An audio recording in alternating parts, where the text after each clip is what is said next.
Okay, Carol, hope you guys can see this. We're going to do a slideshow here today on talking to sellers, how to get over the fear and actually start buying houses. As I said, my name is William Tingle. I'll tell you a little bit about me and how I got started in real estate. I actually worked in the restaurant industry for over 20 years. That is what I had done most of my adult life. And like a lot of people getting started, I ordered a Carlton Sheets course. I don't know how long you guys have been around in real estate investing, but for many years, late night TV was, where you saw these guys. This was before Facebook and before the internet, really, very much. Anyway, these guys would come on TV talking about how much money you could make in real estate and how much better it was than working a job and that sort of thing. And I watched Carlton Sheets infomercials for years before I finally ordered the course. Well, I did something that a lot of people don't do. A lot of people will invest in real estate education, and I'll actually do anything with it. But I actually opened up the course, started reading it, and 1 month later bought my first investment property. I just did what the course told me to do, followed the steps. Actually bought my first house from calling FSBOs out of the newspaper. At the time, like I said, we didn't, the internet was around, but it wasn't the big deal that it is now. And, we didn't have Zillow and that sort of thing to target FSBOs. People wanted to sell a house by themselves. They stuck a sign in the yard and they put an ad in the newspaper. So I called FSBOs in the newspaper, got cussed out a few times, talked to a lot of people that weren't interested in any creative finance, and finally found someone who was. So I bought my first property and then bought another one the next month and another one the next month and said, hey, this thing may actually work. So set a goal to leave my job in 12 months. And 12 months later, I had bought over 20 properties and had replaced my job income. So I quit my job, and that was in 2000. So today we're still investing and have bought somewhere north of about 600 properties, most all of those with creative finance. So does it work? Absolutely it does, if you're willing to work as well. I want to share some resources with you guys. You can visit our website at sub2deals.com. We have a lot of articles and training material there that's absolutely free. You can also subscribe to our YouTube channel. We load up several videos on a weekly basis, our Facebook Lives, our podcasts, and also some training videos there.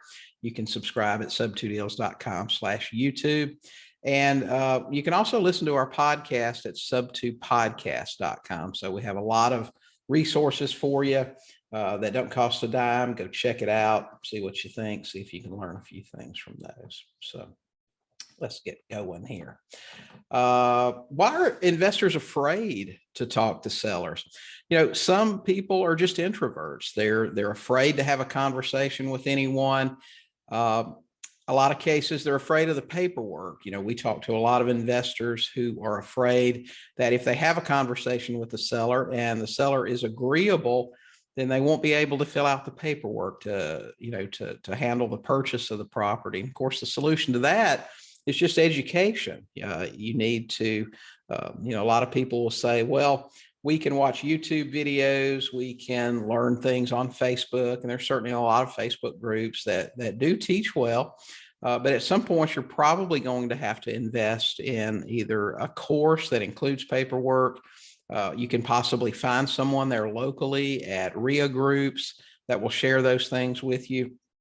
But becoming familiar with the paperwork is going to be very important. And let me just go ahead and say that if you order someone's course, and there are a bunch of them out there, some of them are better than others, but make sure that, no paperwork is 100% in every single state. So you want to make sure that you have those documents run by a local attorney to make sure they're all applicable in your state.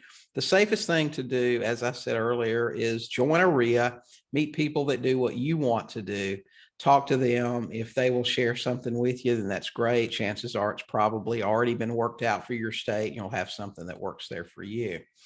Another thing that we hear from a lot of investors, they're afraid that the sellers will be mean to them or call them names or, talk about their mother or something like that. And I'll tell you, when I first got started investing 23 years ago, almost all of our contact was on the phone or face to face. It was pretty direct. And I think people were a lot more polite in those days. Social media has changed that a little bit. It's very common for people to want to close a deal with a seller these days without ever actually being face to face with the seller or even talking to them on the phone. You'll hear a lot of people, especially wholesalers, that'll say, well, I text 5,000 people a day, or, I send out little videos, or I do this or that. Nothing beats actually having a conversation. And what you'll find is if you use things like texting or messaging, that people tend to be a lot more abrupt with you than if you're actually face to face. Now, I don't know if that's because it's just easier to do that if you aren't face to face. Maybe, people have a fear that if they acted that way, they might get punched in the nose. But at any rate, occasionally we even run into a seller, depending on how we communicate with them, if it's by text, because we do some texting, but that are mean, but you can't take it personally. Maybe the person's having a bad day. All you have to do is say, hey, listen, thanks very much. Sounds like we can't do business together. You have a great day. Best of luck selling your house. But you can't take those things personally and let it stop you, from continuing to go out there, talk to people and make a deal. Some students are afraid of making a bad deal, and that's a very legitimate fear that you should have. But the solution to that is learning how to analyze deals properly, learning what a deal looks like that makes sense. Do the numbers work? What are your plans for that house? Are you going to rent it out? Are you going to sell it with seller finance? Is your intent to fix and flip? All of those things make a difference. Now, I'll give you an example. If you're intending to flip that property, can you pay full price for it? Probably not. We can routinely pay full price for houses because our exit strategy is simply seller financing. So it's easy for us to buy a house that's worth $300 and sell it for $325 or $330, get a down payment from our buyer, wrap the note at a higher interest rate, make money on the spread every month. And then in 2, 3, 4 years down the road, when our buyer refinances, make money on the back end as well, because our principal paid down faster on our 2 or 3% mortgage than our buyers did at 6, 7, or 8% interest. So one of the things that creative finance allows you to do is pay full price for property and still make money. Now, if my intent was to flip that property, could I make money paying full price? No, I mean, there's no margin there. So it really depends on what your exit strategies are, how you analyze a deal and see if it makes sense for you. Some people are afraid because they're afraid of self-sabotaging their success. You'd be surprised at the number of people. We actually sent out a survey a month or so ago asking people, what is keeping you from buying your first house? And I was shocked at the number of people who just said they felt like that they didn't deserve the kind of money they could make with real estate. It's really a mindset thing. So you have to think about, where you are with that. Some people are very uncomfortable with making a lot of money and they just don't feel like they deserve it. So, where's your mindset? That's something you need to be working on. And then maybe, investors are just lazy or afraid of work. Is this the case? Sometimes you run into people who aren't willing to put in the work. And that's a big part of success, especially when you're first getting started. So, think about that. Is this something that you really want to do? I'll tell you this, real estate investing, to me, I've been doing it for a long time. So is it better than a job? Absolutely. Are you the kind of person that stays motivated? Are you the kind of person that is disciplined enough to do the things that you need to do every day for your business to be successful? I don't know. You have to answer those questions. Some people, I think, are better suited for a job. They have someone that tells them what to do every day. They have a certain amount they have to do before it's time to go home. But if you run your own business, and you have to stay over that day, you have to stay after school and do the work that needs to be done. Some people just aren't suited for that. So you have to ask yourself all of these questions and, where you fit in. into all of these things. The biggest reason that I find most investors are afraid to talk to sellers is they're afraid they don't know enough to answer the seller's questions. And again, that just comes back to education.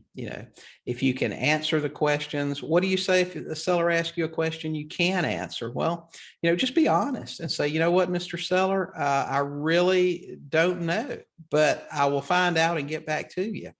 There's no shame in doing that when you're first getting started. It may happen. You just do that and you move on. I think people appreciate that honesty. But the big thing is just to make sure that you're getting some education, that enough to just sit down with a seller, find out what it is that they need, and try to offer a solution that works for them. So what are some tips to overcoming these fears? Well, the biggest one is just remember, sellers are, they're people too. It doesn't matter whether it's an unmotivated seller who has their house listed on Zillow because they're too cheap to pay a realtor and they want full price and they know the market's hot and they're not interested in talking to you about anything creative. That's okay. Just have a conversation with them, get down to that point where you determine that they're unmotivated.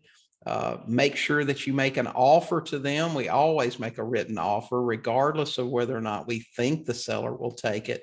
Because let me tell you something, especially in this market where things are changing now. For a long time, we've been in a super seller's market. Those things are starting to change. We're starting to see more price reductions on Zillow. We're starting to see longer days on market and more motivation from sellers. So the most unmotivated seller in the world today may be a little more motivated next month, and they may actually decide that your offer doesn't look so bad. But just remember, sellers, they're just people. A lot of them have problems that they're trying to solve and take care of. Some of them just want to sell their house. It doesn't mean they're highly motivated, but they're just people. They're not, you shouldn't be afraid to have a conversation with them. A big tip is to focus on what they need. We always try to find out the story from our sellers. That's the most important part to the whole thing about whether a deal can be made. What is their motivation? Someone who's just testing the market because they know the market's hot and they want to see how much they can get for their house, they're probably not a super motivated seller. Their needs are the highest price they can get, the fastest sale, the most money they can make. They want all cash. They want to close. And, that's not our seller, and that's okay. Maybe the seller that you're talking to is getting a divorce and it takes both incomes to make those house payments. And they know that, once the divorce happens, they're not going to have the income to make the house payment. So they have to do something very quickly. Maybe they're in foreclosure. Maybe they've been in forbearance for 18 months during COVID, and now they're out of forbearance. They've either got to come up with thousands of dollars to pay that money back or lose their house to foreclosure. And unless you ask questions, you won't know the answers to those things. Are you comfortable asking those questions?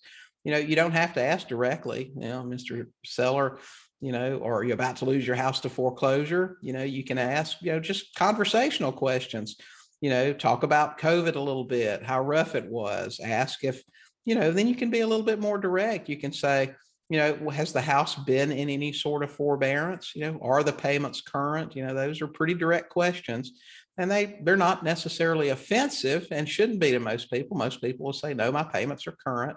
Sometimes they are, sometimes they aren't, and that's okay. But really focus on what it is that the seller needs, so you can try to think of an offer that you can make that takes care of their problem and is also profitable for you. And if you focus on what the seller needs, you're less likely to be worried, about what you're going to say next and that sort of thing. Think about the person that you're talking to.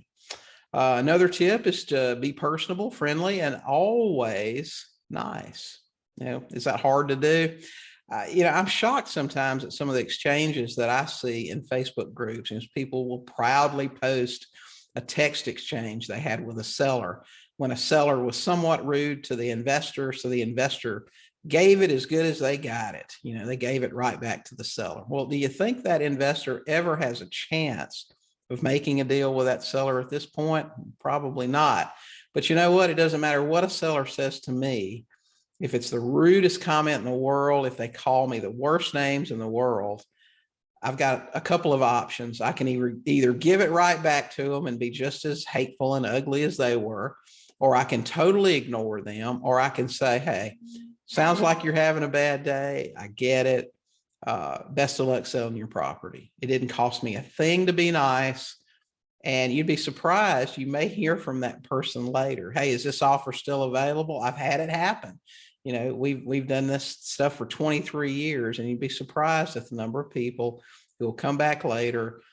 Maybe they're not having a bad day then, or maybe things didn't work out the way they thought they would.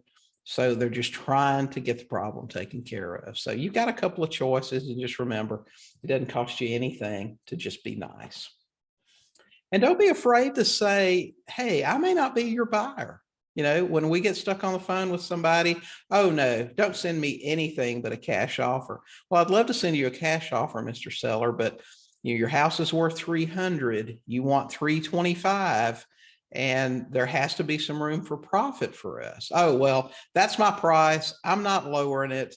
And you know, if that's the only thing I'll consider. Okay, well, Mr. Seller, sounds like I may not be your buyer. But I wish you the best of luck, and just leave it at that. And that's okay. You know, you're not going to make a deal out of every situation, every person that you're talking to. It's just not going to happen. Most of the people you talk to, you won't make a deal with, and that's okay. But you just hang up the phone, or, you know, stop the texting, contact the next person. And you'll get one eventually down the road. Just be yourself. I see a lot of training videos, you know, telling you, you know, and you should mimic the seller style as much as you can. But when I get on the phone with somebody, I'm just me. You know, when I started teaching about 18 years ago, you may be able to tell I'm from the South, and, you know, I sound like I'm from the South, and I was very self-conscious of that when I first got started. So I bought a bunch of books and CDs and things to teach me how to not speak Southern.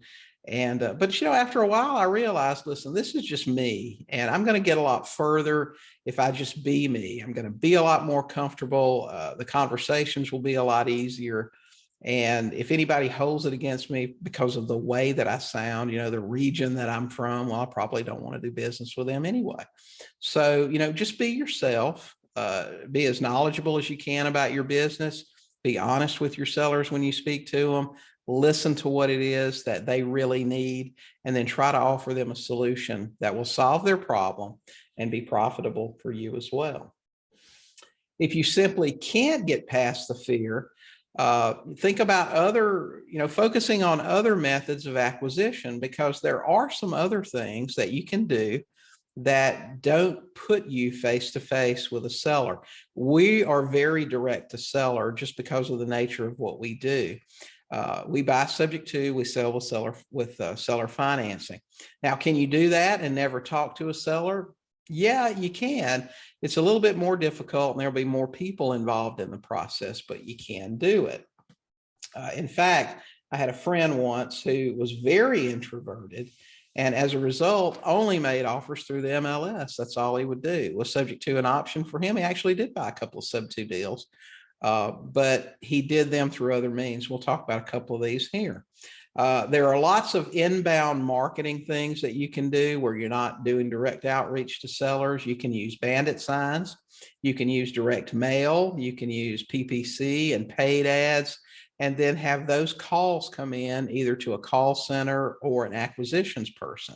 They can take those calls from you, from the seller, and actually do a lot of the negotiating and the screening, and then just refer to you. You know, these are the deals, this is what they'll agree to, these are the structures, and you can have that acquisitions person go back and have that conversation with them.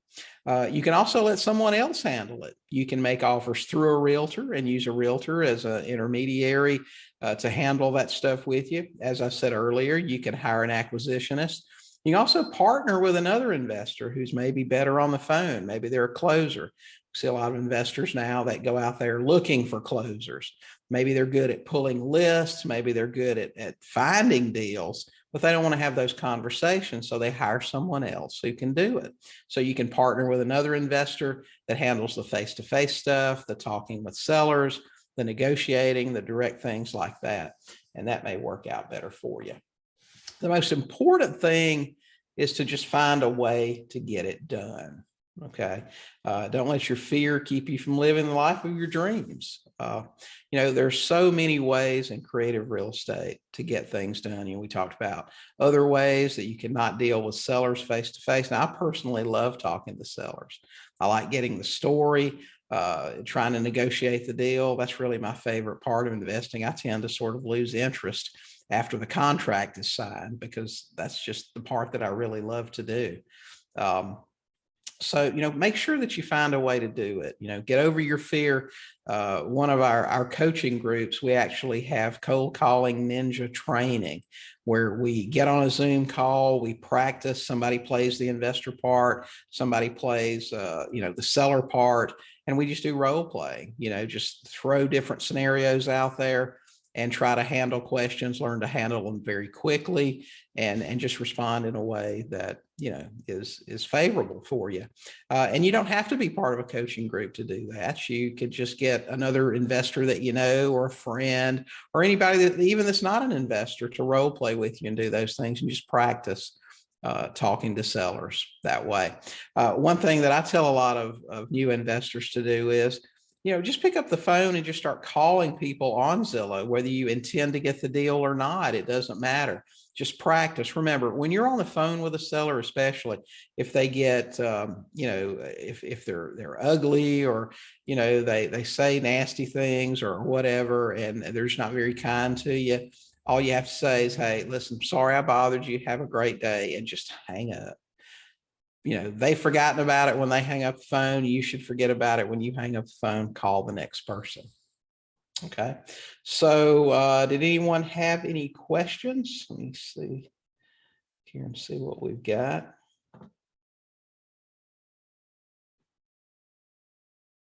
Okay, you guys don't have any questions in here yet. Okay, so we'll because we're going to wrap this thing up here shortly. Okay, I'll remind you guys of some of the resources that we've got here that y'all can go check out. Our website at sub2deals.com. Like I said, there are a lot of articles and resources there for you. You can subscribe to our YouTube channel and listen to our podcast. Okay.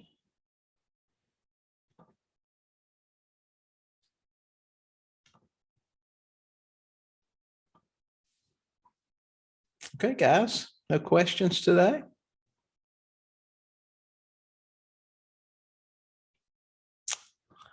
All righty. If you guys don't have any questions, we'll cut this off, and I hope it was helpful to you.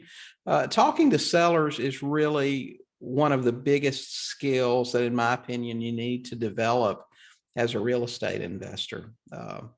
You have to, and like I said, if you can't do it, getting another way around it. But if you're going to go direct to seller, and that's where your absolute best deals are made, in my opinion. It's not on the MLS. There are several other people getting a part of that deal. But if you really, really want to make your very best deals, those are going to be off-market properties. And the only way that you're going to get those is going to be talking to sellers. So practice with other investor friends. You guys get an accountability partner, and you guys practice talking to each other, and then just pick up the phone, pull up Zillow. It's totally free. If you've got, 30 minutes a day, you can practice, talk to a couple of sellers, and that's how you buy houses. So I appreciate you guys joining us today. Again, check out the resources. They're all totally free. We really appreciate you, and see you next month. Y'all have a good day.